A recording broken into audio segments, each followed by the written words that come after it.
thoughts on today's match? Came out strong with, Micah's pin there. Yeah, well, this was a match where we really needed to, as a team, start strong and really condition ourselves to push the pace, score points. Look for the majors, look for the pins when we can. And Micah, like you said, started us off with a pin, and we pretty much didn't look back from there. I was real pleased with the way the guys wrestled. Obviously, we need, we always need work. Kemmer needs to, start a little stronger, and I don't know if he got a major. It might have been a point away from the major. Yeah, he was close. I think it was 0-0 into the first period. So, obviously, the marquee matchup with Gabe and Gillespie was what we try to preach. Is first takedown is so important, and Gabe, unfortunately, gave up the first takedown, and that ended up being the difference in the match. So, as a whole, the team wrestled well. Grajales, to be honest with you, about as nervous as I can get right there. Thought it was, again, a safe match for him to test himself out. He needs to be able to get in there and see what he can and can't do, how it feels, and realize that, there is going to be a little bit of pain or a little bit of uncomfort in his knee when he does wrestle, and just continue to build his confidence that he can go out and score and do things regardless. So, talk a little bit about Scott Giffen. He's kind of one of those upper class leaders who's been in every match for you this year, and last 2 weeks a pin and a tech fall dominate 15-0 today. What's he been really working on, and what's his mindset as he kind of tries to lead by example?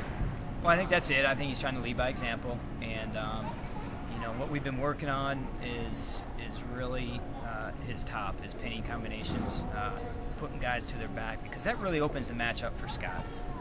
Scott can take pretty much anybody down in the country, but again, that's only 2 points, and if he can add a tilt to that, or 2 tilts to that, 2 or 3 points, that really opens the match up for him, and he can relax a little bit and just kind of wrestle.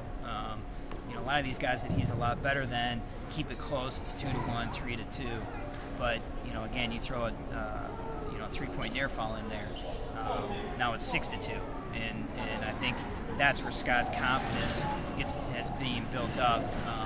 He has been turning guys. He has been pinning guys. In this match right here is 15-0, and the kid turned every which way. And that's great for Scott. And then he didn't let up. He went after the kid on his feet again. And continued. We always encourage him and tell him he needs to continue to work on his feet and find different ways to score as well on his feet. So, the kids on the team, like you said, he's kind of a silent leader right now.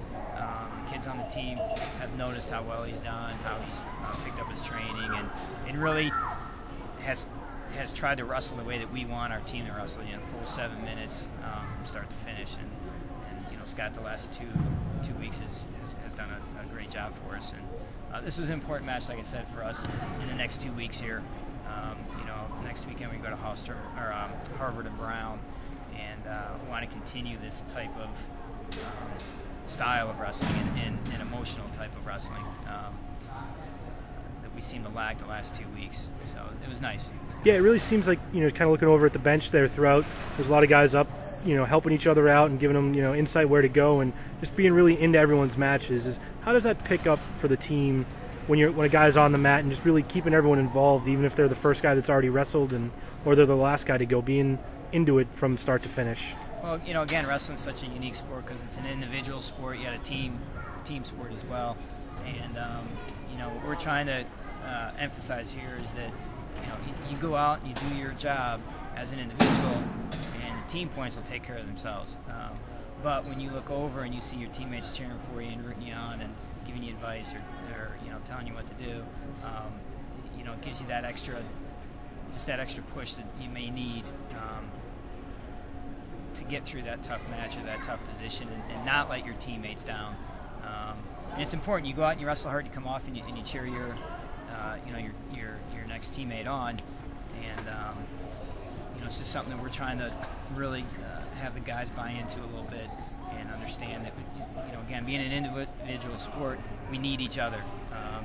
you need the guy next to you to not only as a training partner, but as a friend and as someone that you can look for that extra motivation if you need it. And it was good. It's something that again we didn't have the last two outings, and we really emphasized that this week in practice, and then again in the locker room made sure that everybody was on the bench cheering as soon as you walked off the mat. So it seemed to, so far so good. All right, well, thanks, Coach. Good luck next weekend. Thanks.